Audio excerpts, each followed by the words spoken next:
ദൈവ തിരുനാമത്തിന് മഹത്വം ഉണ്ടാകട്ടെ.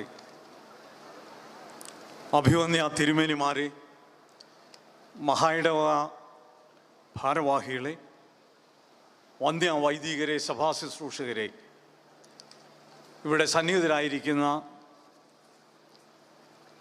ദൈവജനമേ, എല്ലാവർക്കും എൻ്റെ സ്നേഹവന്ദനം. ഡയസിസൻ കൺവെൻഷനോടനുബന്ധിച്ച് നടക്കുന്ന ഈ മഹായിടവ ദിനത്തിൽ നിങ്ങളെ അഭിസംബോധന ചെയ്യുവാനൊരു അവസരമുണ്ടായത് ഒരു നിയോഗമായി ഞാൻ കരുതുന്നു. ഈ അവസരം തന്നതിനായി നന്ദി. ഞാൻ അല്പം താമസിച്ചാണ് വന്നത്.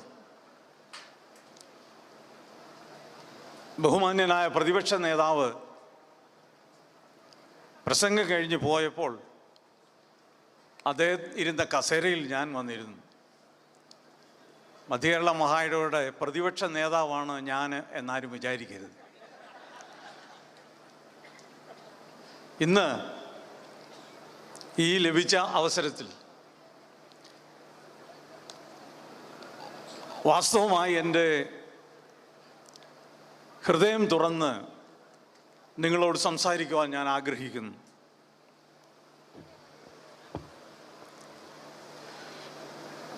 മധ്യകേരള മഹായിടവയെക്കുറിച്ച് എനിക്ക് അഭിമാനമുണ്ട്.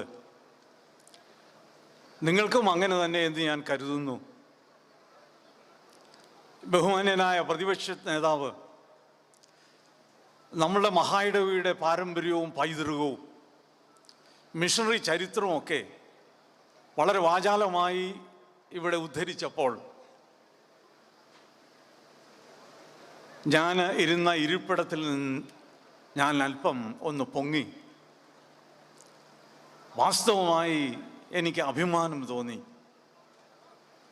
ഈ ഒരു വലിയ പൈതൃകത്തിൻ്റെ ഭാഗമാണല്ലോ ഞാനെന്ന് ആ ബോധ്യം, അതും ശ്രീ വി ഡി സതീശനിൽ നിന്നത് കേട്ടപ്പോൾ ഏറെ അഭിമാനം ഉണ്ടായി.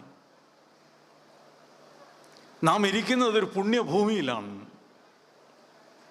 ഈ പുണ്യഭൂമിയിൽ ഇരിക്കുമ്പോൾ എങ്ങനെ നമുക്ക് അഭിമാനം കൊള്ളാതിരിക്കാൻ കഴിയും? നിശ്ചയമായും എന്നെ കേൾക്കുന്ന എല്ലാ സഭാമക്കൾക്കും ആ അഭിമാനമുണ്ട് എന്ന് ഞാൻ വിശ്വസിക്കുന്നു.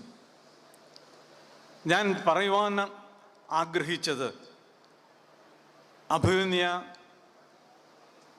മധ്യകേരള മഹായിടവ അധ്യക്ഷൻ തിരുമേനി പറഞ്ഞവസാനിപ്പിച്ച ഭാഗത്ത് നിന്നാണ്.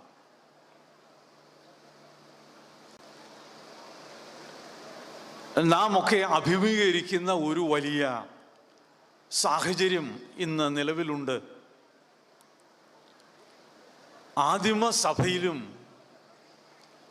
നിങ്ങൾക്ക് നിശ്ചയമായും ദൈവത്തിൻ്റെ വചനം അറിവുള്ളത് കൊണ്ട് നിങ്ങളുടെ ഓർമ്മയിലുണ്ട്, അന്നും കലഹവും അഭിപ്രായ വ്യത്യാസവും മത്സരവും ഉണ്ടായിരുന്നു.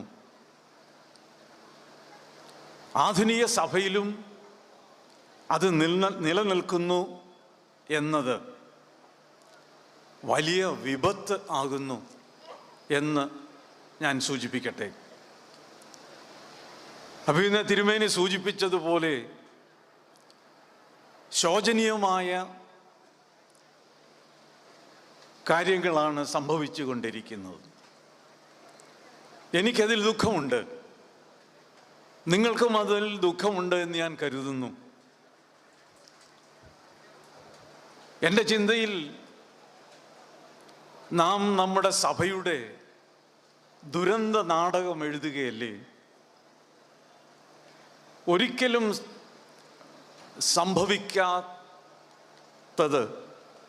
സംഭവിക്കാതിരുന്നത് ഇന്ന് സംഭവിച്ചിരിക്കുകയാണ്. ആദിമസഭയിലും ഇങ്ങനെ ഒരു സാഹചര്യം ഉണ്ടായിരുന്നു. വിശുദ്ധ ബൈബിൾ നിങ്ങൾക്ക് ഓർമ്മയുണ്ടെങ്കിൽ നിശ്ചയമായും അപ്പോസ്തല പ്രവൃത്തികൾ 15-ാം അധ്യായം നിങ്ങൾ വായിച്ചിരിക്കും. നമ്മളുടെ മഹായിടവ കൗൺസിലിൻ്റെ പോലെ തന്നെ അന്ന് യെരുശലേമിൽ ഒരു കൗൺസിൽ ഉണ്ടായി. ആ കൗൺസിൽ, യെരുശലേം കൗൺസിൽ എന്ന് നാം പേര് വിളിക്കുന്ന ആ കൗൺസിൽ, അവിടെ ഉണ്ടായ വിഭാഗീയതയെ അതിജീവിക്കുവാൻ അതിന് കഴിഞ്ഞു. അവിടെ ഉണ്ടായിരുന്നവരെല്ലാം ഒരുമനപ്പെട്ട് ശുഭമായി പിരിഞ്ഞെങ്കിൽ നമുക്കിവിടെ സംഭവിച്ചത് ശോചനീയമായ രംഗങ്ങളാണ്. അവിടുത്തെ പ്രശ്നം യഹൂദ ക്രിസ്ത്യാനികളും പരിച്ഛേദന ഏൽക്കാത്ത യവന ക്രിസ്ത്യാനികളും തമ്മിലായിരുന്നു. വലിയ വാദവും വലിയ തർക്കവും ഉണ്ടായി. അവർ മുഖാമുഖമായിരുന്ന് ചർച്ച ചെയ്തു, അതിന് പരിഹാരം കണ്ടെത്തി. വായിച്ചു നോക്കൂ അപ്പോസ്തല പ്രവൃത്തികൾ 15-ാം അധ്യായം. ഇരുവിഭാഗക്കാരെയും കേട്ടു. യാക്കോബ് നേതൃത്വം നൽകി. യാക്കോബ് എല്ലാം സമാഹരിച്ച് ഒരു കോംപ്രമൈസ് സൊല്യൂഷൻ എഴുതിയുണ്ടാക്കി. അവിടെ ഉണ്ടായിരുന്ന ഇരുപക്ഷവും അത് അംഗീകരിച്ചു. എന്നാൽ നിർഭാഗ്യമെന്ന് പറയട്ടെ, മധ്യകേരള മഹായിടവയിൽ ഇന്ന് 2 പക്ഷമല്ല, എണ്ണിയാൽ ഒടുങ്ങാത്ത പക്ഷങ്ങളുണ്ട്. അല്ലെ, ഒരുപക്ഷെ നിങ്ങൾ അതിനെ ഗ്രൂപ്പുകളെന്ന് വിളിക്കുമായിരിക്കും. തിരുമേനി സൂചിപ്പിച്ചല്ലോ, സത്യത്തിൻ്റെ ഗ്രൂപ്പ്, അസത്യത്തിൻ്റെ ഗ്രൂപ്പ്, സത്യാനന്തര പക്ഷത്തിൻ്റെ ഗ്രൂപ്പ്. അങ്ങനെ ഓരോരോ പക്ഷങ്ങളാണ്, ഓരോരോ ഗ്രൂപ്പുകളാണ്. നാം ഓർക്കണം, വിഭാഗീയത വിതച്ചാൽ വിഭാഗീയത കൊയ്യും. നാം വിതയ്ക്കുന്നത് തന്നെ നാം കൊയ്യും, യാതൊരു തർക്കവുമില്ല. പ്രശ്നങ്ങൾ ഉണ്ടാവും, ആദിമസഭയിലും ഉണ്ടായി. കാരണം നാം ഒക്കെ ജീവിക്കുന്നത് ഒരു അപൂർണമായ ലോകത്തിലാണ്. We live in an imperfect world. അത് സത്യമാണ്. കോട്ടമുള്ള ഒരു തലമുറയിലാണ്, ഒരു ലോകത്താണ് നാം ജീവിക്കുന്നത്. അപ്പോൾ നിശ്ചയമായും പ്രശ്നങ്ങൾ ഉണ്ടാവും. ഇന്ന് വിഭാഗീയത വളർന്ന്, നിർഭാഗ്യമെന്ന് പറയട്ടെ, വ്യവഹാരങ്ങളിലേക്ക് കടന്നിരിക്കുകയാണ്. വ്യവഹാരങ്ങൾ ക്യാൻസറാണ്. തിരുമേനി സൂചിപ്പിച്ചല്ലോ, അഭ്യർത്ഥിച്ചല്ലോ, വ്യവഹാരങ്ങൾ പിൻവലിക്കണം. വ്യവഹാരങ്ങൾ സഭയെ തളർത്തും, യാതൊരു തർക്കവുമില്ല. വ്യവഹാരങ്ങൾ പിൻവലിക്കുക, പിൻവലിച്ചേ മതിയാവൂ. അത് സഭയുടെ നന്മയ്ക്കാണ്. വർഷങ്ങളോളമായി കേസുകൾ നടക്കുന്ന സഭകൾ നമ്മുടെ രാജ്യത്തുണ്ട്. വ്യവഹാരങ്ങൾ സഭയെ വളർത്തുകയല്ല, തളർത്തും. ചരിത്രം നമ്മെ പഠിപ്പിക്കണം, അത് വായിച്ചെടുക്കണം. മധ്യകേരള മഹായിടവയിലും ഇതിനു മുമ്പ് ഇതുപോലുള്ള ചില രംഗങ്ങൾ ഉണ്ടായിട്ടുണ്ട്. നമ്മുടെ ഓർമ്മയിൽ അത് ഉണ്ടാവും. സഭയെ വ്യവഹാരങ്ങൾ, കോർട്ട് കേസസ് വളർത്തുകയില്ല, അതൊരിക്കലും നന്മയിലേക്ക് നയിക്കുകയില്ല. അത് നമ്മെ തളർത്തും. ഈ സത്യം നമ്മൾ തിരിച്ചറിയണം. 2-3 കാര്യങ്ങൾ ഓർപ്പിക്കാൻ ഞാൻ ആഗ്രഹിക്കുന്നു. ഒന്ന്, നമുക്കെല്ലാവർക്കും വേണ്ടത്, അതിൽ ഞാനുമുണ്ട്, നമുക്കെല്ലാവർക്കും വേണ്ടത് ഒരു തിരിച്ചറിവാണ്. വളരെ ശക്തമായിട്ടുള്ള വേദ പഠനങ്ങളും പ്രഭാഷണങ്ങളുമാണ് ഈ ദിവസങ്ങളിൽ നാം കേട്ടത്. ഞാനും കേട്ടു. വളരെ ശക്തമായ ഭാഷയിൽ പ്രഭാത ബൈബിൾ ക്ലാസ് നടന്നത്. ഞാൻ ഒരാഴ്ച മുഴുവനും ശ്രദ്ധിക്കുകയായിരുന്നു. വളരെ അർത്ഥസമ്പൂർണമായ വേദപഠനങ്ങളാണ്. കൺവെൻഷൻ ദിനങ്ങളിൽ പ്രഭാഷണങ്ങളും ഉണ്ടായിരുന്നു. നമ്മളൊക്കെ ആരാണ്?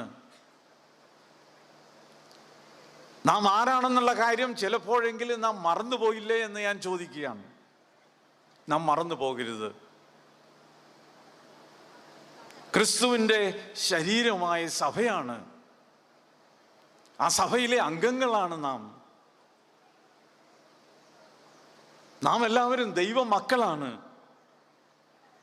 അങ്ങനെയല്ലേ നാം നമ്മളെ കുറിച്ച് പറയുന്നത്? നാം ദൈവമക്കളാണെന്നുള്ള കാര്യം നാം മറന്നുപോയോ? മറക്കരുത്. പൗലോസ് അപ്പോസ്തലൻ പറയുന്നു, നിങ്ങൾ ദൈവത്തിൻ്റെ മന്ദിരമാണ്. മന്ദിരം വിശുദ്ധമാണ്.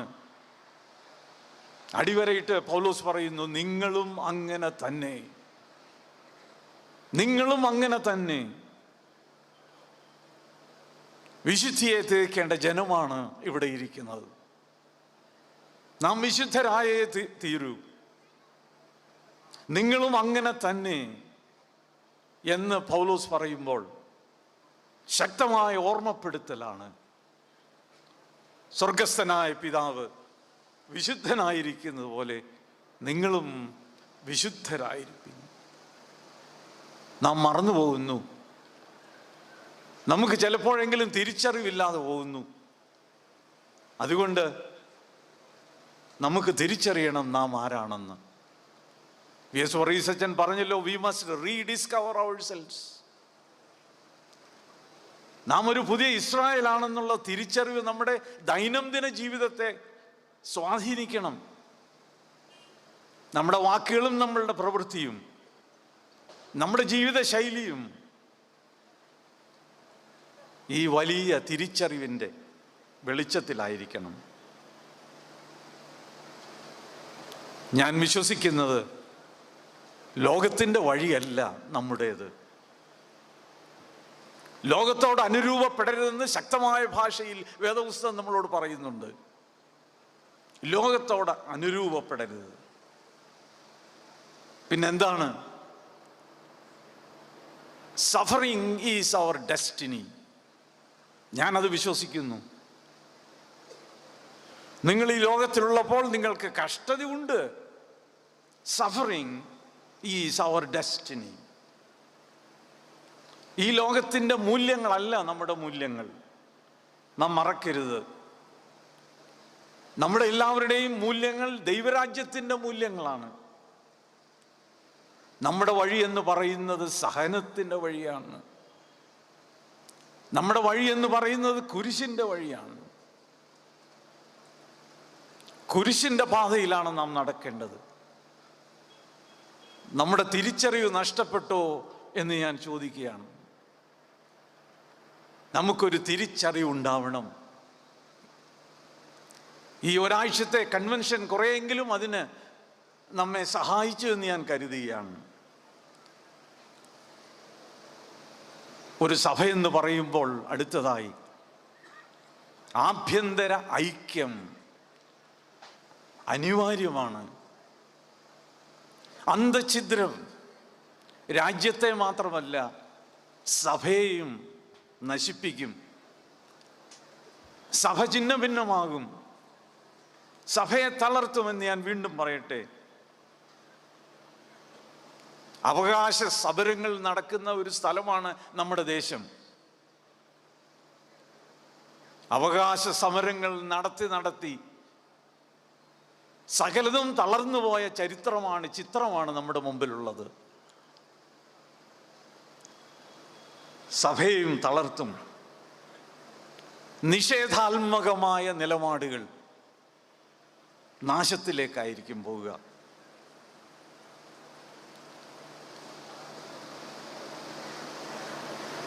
നമുക്ക് വേണ്ടത് ഒരു ആഭ്യന്തര ഐക്യമാണ്. നാം ഒന്നാണെന്നുള്ള ബോധം നമുക്കുണ്ടാവണം. ഒരു വലിയ പൈതൃകത്തിൻ്റെ പിൻപേ വന്നവരാണ് നാം.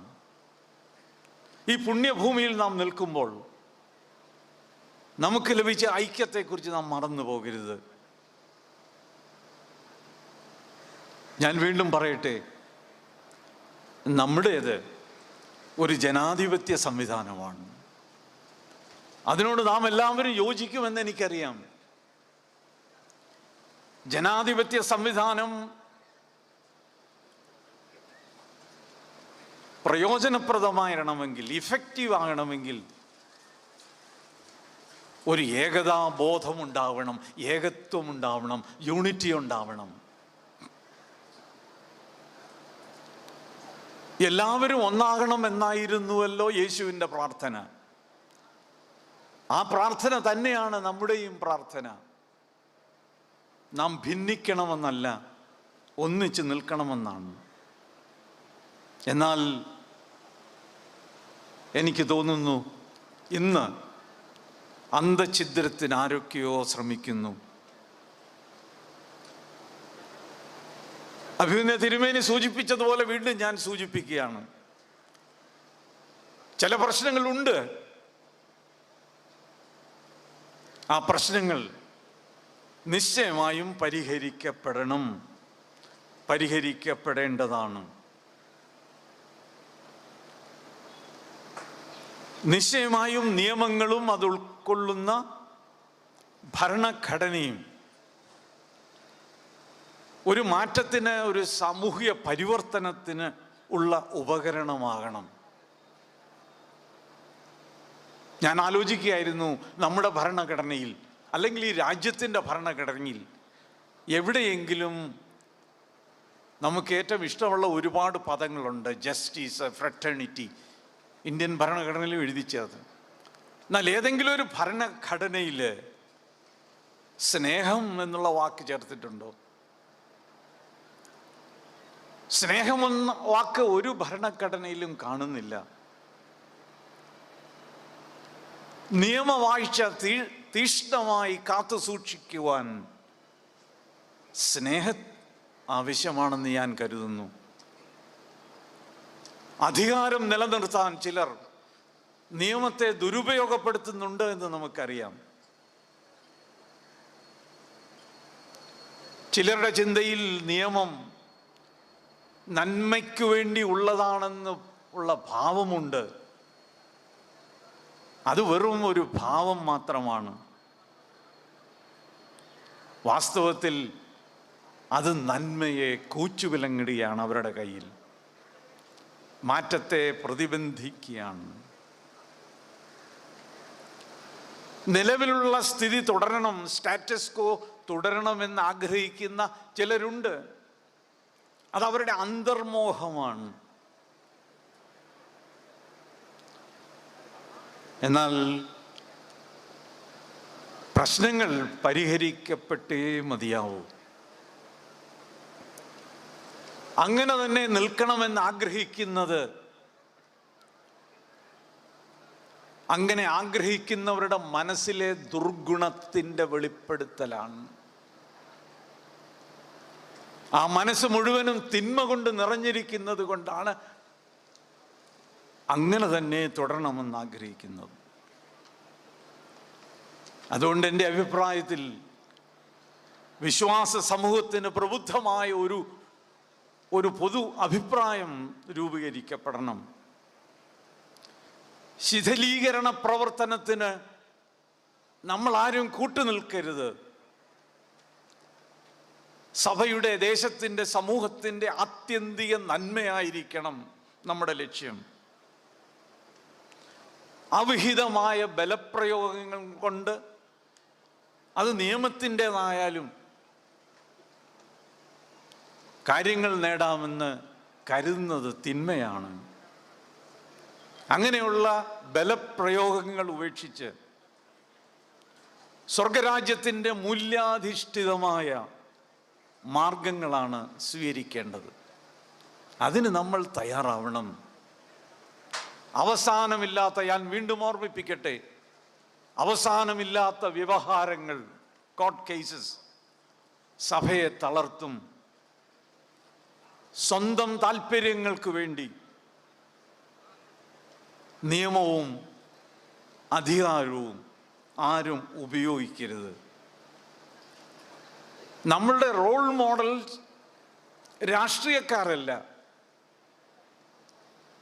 ഇന്ന് എല്ലാ രാഷ്ട്രീയക്കാരും പ്രതിഷേധത്തിൻ്റെ സ്വരമുയർത്തുന്നു. റോഡിലാണ് സമരം. കേരളത്തിൻ്റെ പരമാധ്യക്ഷൻ ഗവർണർ പോലും സമരത്തിലാണ്. നമ്മളുടെ റോൾ മോഡൽസ് ഇവരാരുമല്ല. പിന്നെന്താണ് നമ്മുടെ മുമ്പിലുള്ളത്? ഞാൻ ഓർപ്പിക്കട്ടെ, രാഷ്ട്രീയം നമ്മെ അന്ധരാക്കുന്നു.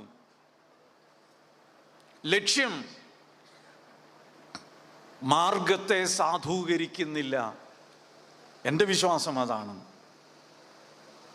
ഒരു നല്ല ലക്ഷ്യം നേടാൻ ഏതു മാർഗവും സ്വീകരിക്കാമെന്ന് വിചാരിക്കുന്നത് എൻ്റെ ചിന്തയിൽ അസംബന്ധമാണ്. അത് ക്രൈസ്തവമല്ല. ക്രൈസ്തവ നിലപാട് ദൈവരാജ്യത്തിൻ്റെ മൂല്യാധിഷ്ഠിതമായ നിലപാടുകളാണ്. അതുകൊണ്ട് ഞാൻ പറയാൻ ആഗ്രഹിച്ചത്, ഇന്ന് സഭ അഭിമുഖീകരിക്കുന്ന ഈ പ്രശ്നം എങ്ങനെയാണ് നാം അതിനെ തരണം ചെയ്യുക? ഇവിടെ ഇരിക്കുന്ന നിങ്ങൾക്കെല്ലാവർക്കും നിങ്ങളുടേതായിട്ടുള്ള നിലപാടുകൾ ഉണ്ടാവാം. എന്നാൽ ക്രിസ്തുവിൻ്റെ ശരീരമാകുന്ന സഭയുടെ ഭാഗമാണ്, ഒരു ദൈവ പൈതലാണ് നാം എന്നുള്ള ആ ഒരു നിലപാടിൽ ഉറച്ചുകൊണ്ട് നമുക്കെന്ത് ചെയ്യാൻ കഴിയും? നിശ്ചയമായും നാം അഭിമുഖീകരിക്കുന്ന പ്രശ്നത്തിൽ നിന്ന് ഒളിച്ചോടരുത്.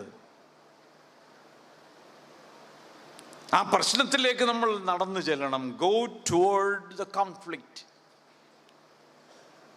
എവിടെയാണ് പ്രശ്നം, അത് മനസ്സിലാക്കുവാനും അതിലേക്ക് ചെല്ലുവാനും നമുക്ക് കഴിയണം. അതിനെ നമ്മൾ അഭിമുഖീകരിക്കണം. എങ്ങനെയാണ്? സ്നേഹത്തോടുകൂടെ, with love, with a spirit of love and gentleness. അങ്ങനെ വേണം നാം അഭിമുഖീകരിക്കുന്ന പ്രശ്നങ്ങളെ അഭിമുഖീകരിക്കുവാൻ, കൈകാര്യം ചെയ്യുവാൻ. ഇവിടെ ഇരിക്കുന്ന നമുക്കെല്ലാവർക്കും ഉത്തരവാദിത്തങ്ങളുണ്ട്. ഒരു പ്രശ്നം ഉണ്ടാകുമ്പോൾ, ഒരു ബുദ്ധിമുട്ടുള്ള സാഹചര്യം ഉണ്ടാകുമ്പോൾ അതിൻ്റെ ഉത്തരവാദിത്തം ഓൺ ചെയ്യാൻ നമുക്ക് കഴിയണം. നമ്മുടെ ഓരോരുത്തരെയും take responsibility of your part in the conflict. സാഹചര്യത്തെ തിരിച്ചറിയുവാൻ നമുക്ക് കഴിഞ്ഞില്ല എങ്കിൽ പരിഹാരം കാണുവാൻ സാധിക്കില്ല.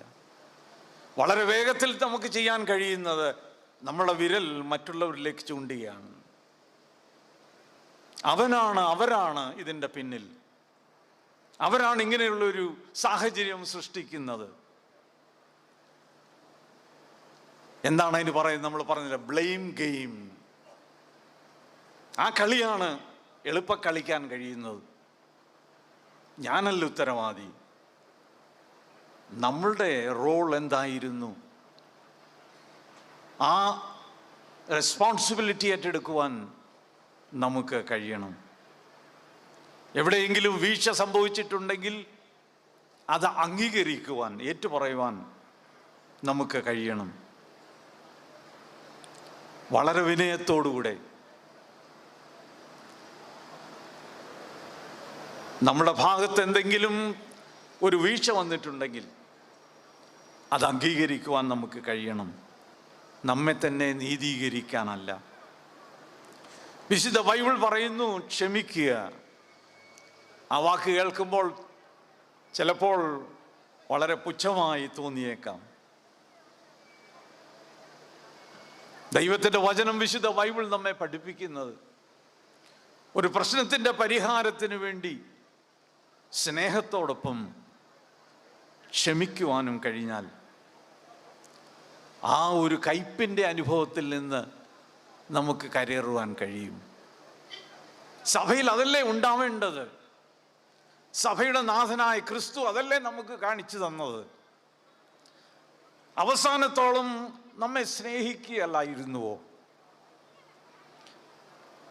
നാം എത്രയധികം നമ്മുടെ ദൈവത്തെ ദുഃഖിപ്പിച്ചു. നാം മറുതലിച്ചില്ലേ? എങ്കിലും അവൻ നമ്മോട് ക്ഷമിച്ചില്ലേ? അവൻ നമ്മെ സ്നേഹിക്കുന്നില്ലേ? ഇന്നും സ്നേഹിക്കുന്നില്ലേ? ജീവിതത്തിന് ഈ ഒരു തിരിച്ചറിവുണ്ടാവണം.